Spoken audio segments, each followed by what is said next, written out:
Latest episode দেখুন একদম add free. দাও দাও দাও, এবার রঞ্জাকে হলুদ দাও, গায়ে হলুদ দাও। এই দাঁড়াও দাঁড়াও, হলুদের বাটিটা তো এইখানে। কোন হলুদ মাখাচ্ছিস ওকে? তোরা যে কি করিস না, এই বাটিটা তো গঙ্গার ঘাটেই ফেলে রেখে এসেছিলিস, আর ওই বাটি থেকে হলুদ মাখাচ্ছিস। ওটা তো এক্সট্রা একটা বাটিতে হলুদ বাটা ছিল।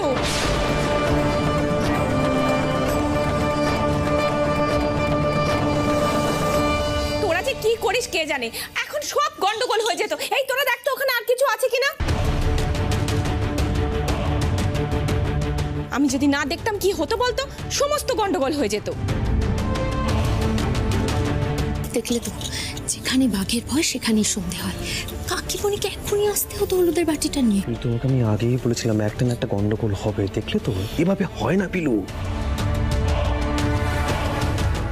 মাগো, এত কাছে এসে এভাবে সবটা ভেস্তে দিও না তুমি। এই তুমি কিছু পেলে? ও কিছু পাওয়া যায়নি তো, ঠিক আছে। শোন, ওই বাটি থেকে আর রঞ্জের গায়ে হলুদ লাগাস না, এই বাটি থেকে লাগা। আসল বাটিটা ফেলে রেখে তোরা যে কি করিস, আমি না থাকলে কি।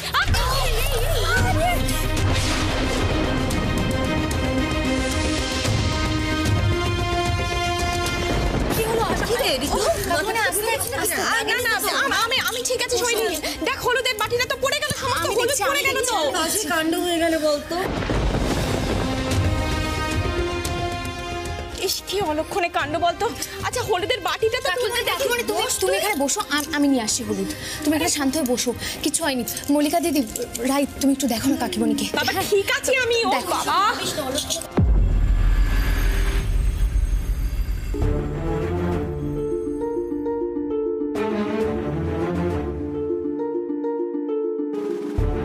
কি দুটো বাটি তো দেখছি এক।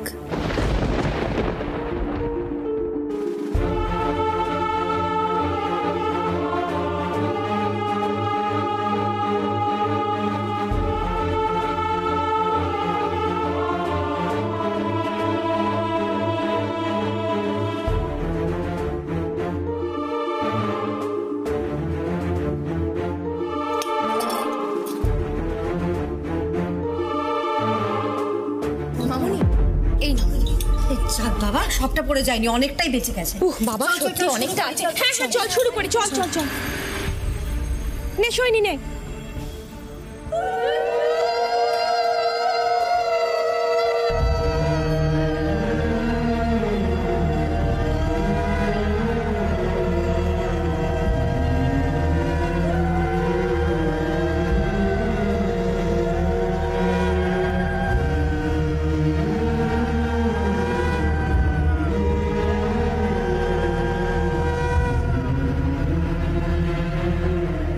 চিন্তা নেই মল্লিকা দিদি, আমি হলুদ বদলা বদলি করে দিয়েছি।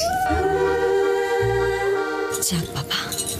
পিলু, তুমি যেটা চাইছিলে সেটাই করলে, বলো। আমি কিচ্ছু করিনি ওস্তাদজি, যা করার মা করেছেন।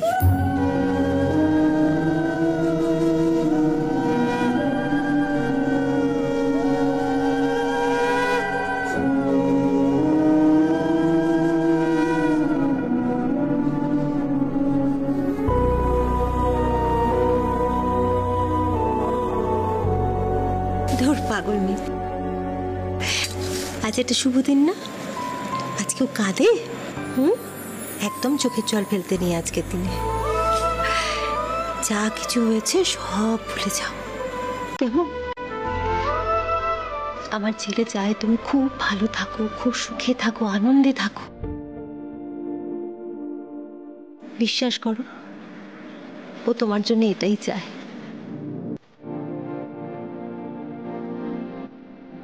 যা হয়েছে পুরনো সব কিছু ভুলে যাও, ভুলে যাও রঞ্জন। যা হয়েছে ভালোর জন্য হয়েছে। আমি তোমাকে প্রাণ ভরে আশীর্বাদ করছি রঞ্জন, তোমার আগামী জীবন খুব ভালো হবে। তুমি সুখে থাকবে, শান্তিতে থাকবে।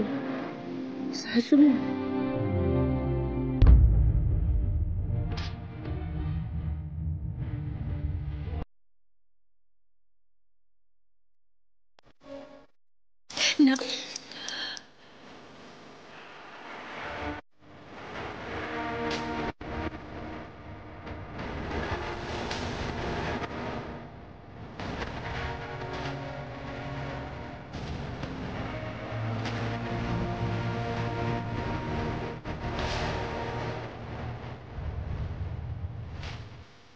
বলেছি না আজকের দিনে একদম মন খারাপ করতে নেই, একদম না।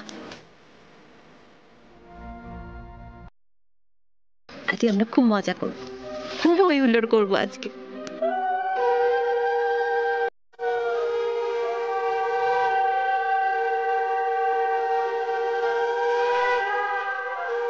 এই পিলু, আরে এই মেয়েরা এদিকে আয়, তোরা হলুদ লাগাবি না গায়ে? রঞ্জার আয় আয় আয়।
বাঁ পা দিয়ে এই খড়িগুলোকে ভাঙ।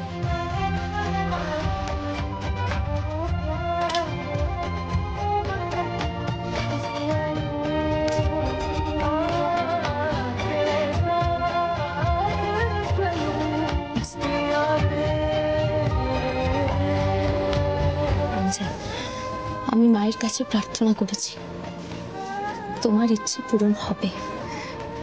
তুমি যেটা মন থেকে চাও আজ সেটাই হবে।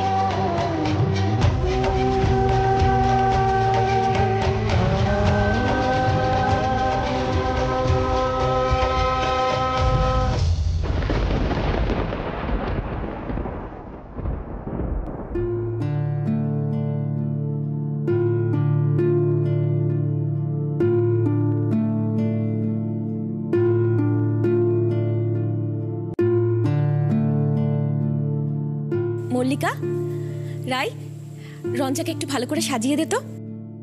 থাক না ছোট মা, ঠিকই তো আছে, আবার সাজানোর কি দরকার? এই রঞ্জা, বেশি কথা বলিস না তো। বিয়ের কোণে সে নাকি আবার সাজবে না। এই রাই, মল্লিকা, রঞ্জাকে গয়নাগুলো দেখাতো, ওর কোনটা পছন্দ ও সেটাই পরবে। হ্যাঁ মা। এই রঞ্জা, তুই এইটা পরবি না এইটা? তুই এটা পর, এটা তো তোর পছন্দের, তোকে ভালোও লাগবে। যা ইচ্ছে।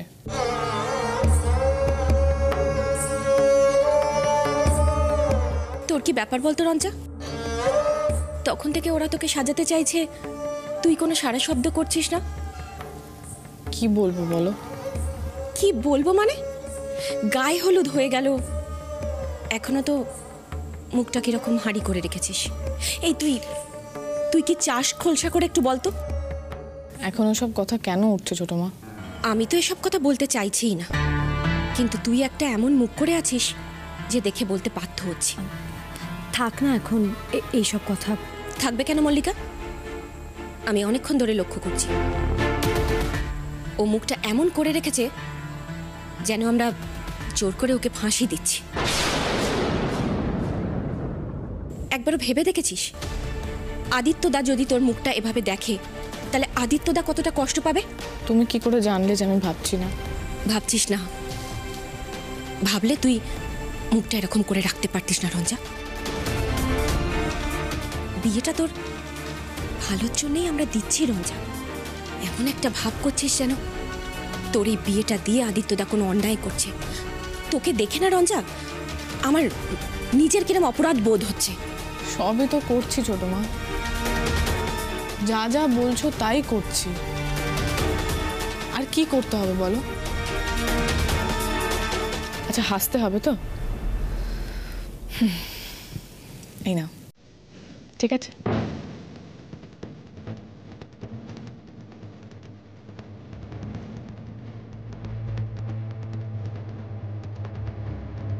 রঞ্জা, এবার কিন্তু তুই বড্ড বেশি বাড়াবাড়ি করছিস।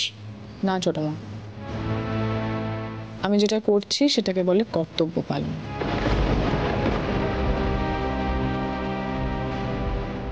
মেয়ে হিসেবে বাবার প্রতি যা যা কর্তব্য থাকে সেগুলো পালন করছি। এবার সেটা আমি আনন্দ পেয়ে করছি কিনা, হাসি মুখে করছি কিনা, সেটা প্লিজ দেখতে যেও না। আর কর্তব্য ব্যাপারটা তো খুব ইমোশনলেস, এর মধ্যে ইমোশন খুঁজতে যাওয়াটা তো বোকামি, তাই না? বড্ড বড় বড় কথা বলতে শিখেছিস। যাক, তোর সাথে আমি কথাই পারবো না, ঠিক আছে? তোর যেরকম ইচ্ছে সেরকম কর।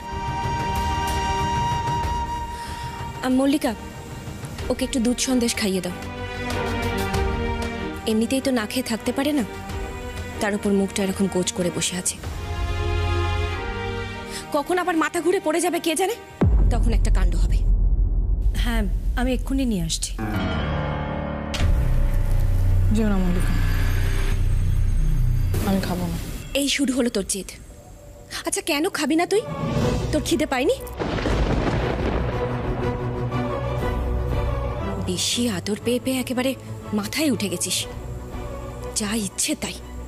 মল্লিকা ওর কথা একদম শুনবে না, তুমি নিয়ে এসো, দরকার হলে আমি ওকে নিজে হাতে খাইয়ে দেবো।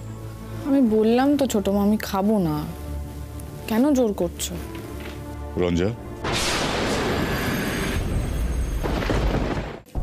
কি হয়েছে?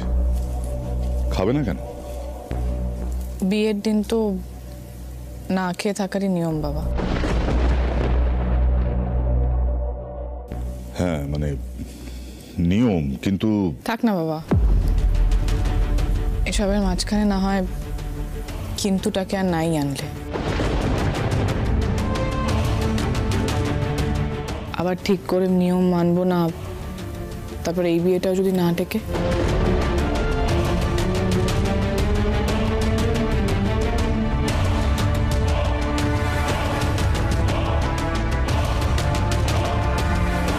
তখন তোমার সম্মানটা কোথায় যাবে বলো? রঞ্জা, আমি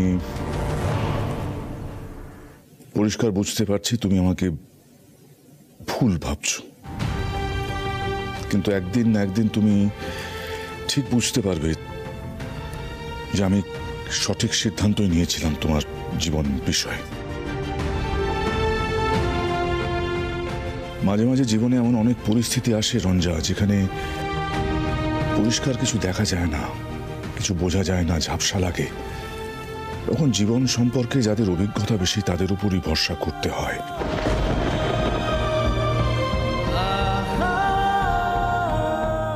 মা বাবারা কখনো সন্তানের খারাপ চায় না, ক্ষতি চায় না, সবসময় তাদের মঙ্গল কামনাই করে। বাবা আমি থাক, তোমাকে আর কিচ্ছু বলতে হবে না রঞ্জা। আমি তোমার মানসিক অবস্থা ভালোই বুঝতে পারছি, এটাকে আর প্রশ্রয় দিও না। দেখো, যা হচ্ছে সেটা তোমার মঙ্গলের জন্যই হচ্ছে, শুধু তোমার না, সবারই মঙ্গলেতে। তুমি কি ব্যাপার, কুশল এখন ফোন করছে?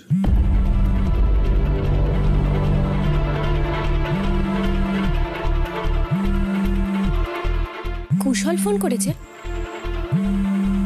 হ্যাঁ, দেখি কিছু হলো না তো?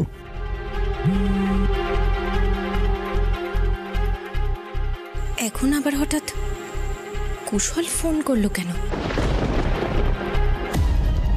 কি জানি বাবা, আমার আর ভালো লাগে না। এই রাই, একবার একবার আয় তো। হ্যাঁ মা।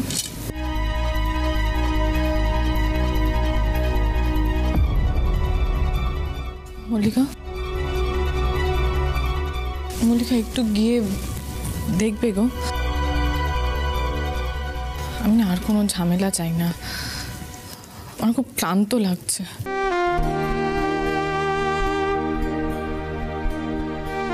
বাইরের ঝামেলায় আর কি বা আসে যায়,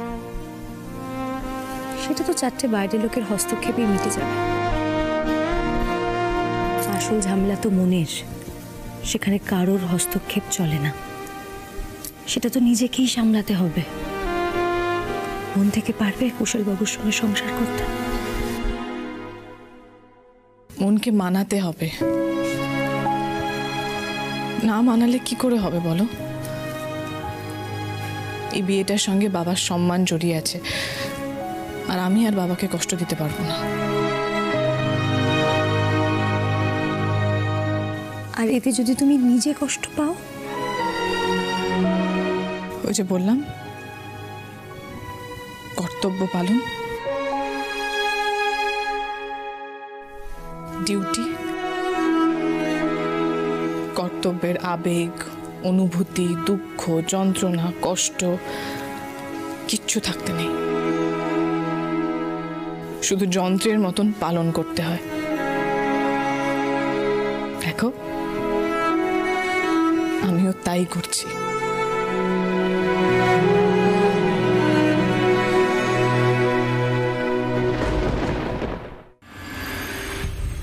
পণ্ডিতজি, পুরো সিচুয়েশনটা না কেমন যেন আমার খুব গোলমেলে লাগছে। আমি অনেক ভেবেছি আর অনেক ভাবনা চিন্তা করে কথাগুলো আপনার কাছে বলতে এলাম। পণ্ডিতজি, আমার মনে হয় মল্লার মানুষটা খারাপ মানুষ নয়। অনেক সময় এরকম পরিস্থিতি আসে না যে মানুষের কিছু করার থাকে না। মেবি মল্লারও হয়তো এমনই এক পরিস্থিতির শিকার। কুশল, তুমি কি আমাকে মল্লারের ক্যারেক্টার সার্টিফিকেট দিতে এসছো? না পণ্ডিতজি, পণ্ডিতজি আমি বলতে চাইছি যে বিয়েটা এখনো হয়ে যায়নি, এখনো সময় আছে। এখন এই সব কথাগুলো কেন উঠছে কুশল? তোমার কি মনে হয় এখন এইসব কথা বলার সময়?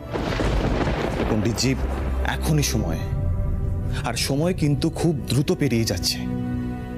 পরে এই কথাগুলো বলে কোনো লাভ হবে না পণ্ডিতজি, তাই এই কথাগুলো বলতে আমি তাড়াতাড়ি ছুটে এলাম আপনার কাছে। দেখো কুশল, আমি এমন কোনো ছেলের সাথে আমার মেয়ের বিয়ে দেব না যে তার দায়িত্ব নিতে ভয় পায়, যে আমাকে অপমান করে, আমার মেয়েকে অপমান করে, তার সঙ্গেই আবার। পণ্ডিতজি, পণ্ডিতজি প্লিজ আপনি দয়া করে রেগে যাবেন না। আসলে সবটাই অনেক কিছু জেদ রাগের বশে হচ্ছে বলেই বলছি। পণ্ডিতজি, বেশি দেরি হওয়ার আগে যদি আপনি আরো একবার ভাবনা চিন্তা করেন। আমার ভাবনা চিন্তা করার কিছু নেই কুশল। আমি এক বিষয় নিয়ে 10 বার ভাবি না। আমার যা সিদ্ধান্ত আমি সেটা সবাইকে জানিয়ে দিয়েছি, সবাই তাতে মত দিয়েছে, এবং আমি বুঝতে পারছি না এইসব আলোচনা এখন কেন উঠছে। পণ্ডিতজি, আমি ব্যাস,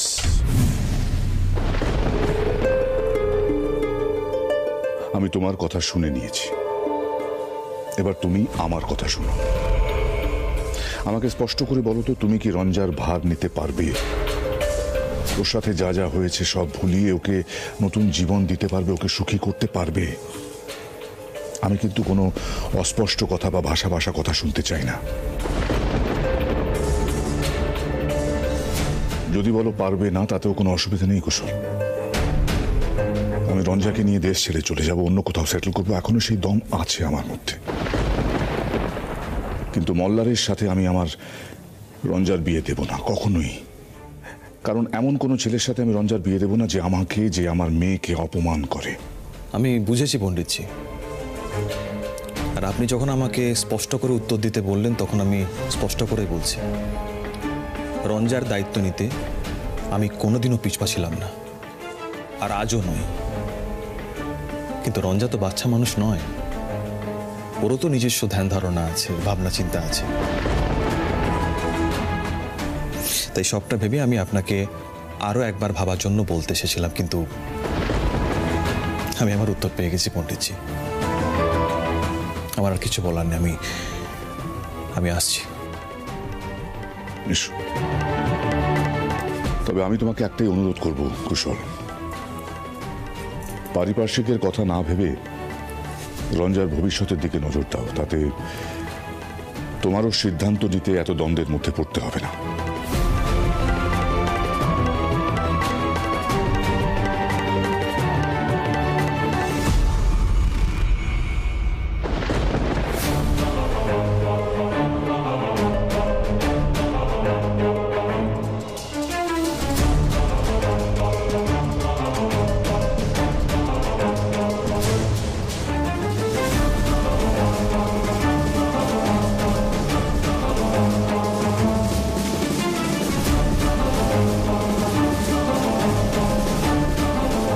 রিজুলা, বলছি তোমার মেয়ে মানে রঞ্জা আমার উপর বড্ড রেগে রয়েছে, অভিমান করে আছে। তবে বিশ্বাস করো, ওর ভালোর জন্যই এই বিয়েটা আমি দিচ্ছি। আশা করি তুমি অন্তত আমায় ভুল বুঝবে না।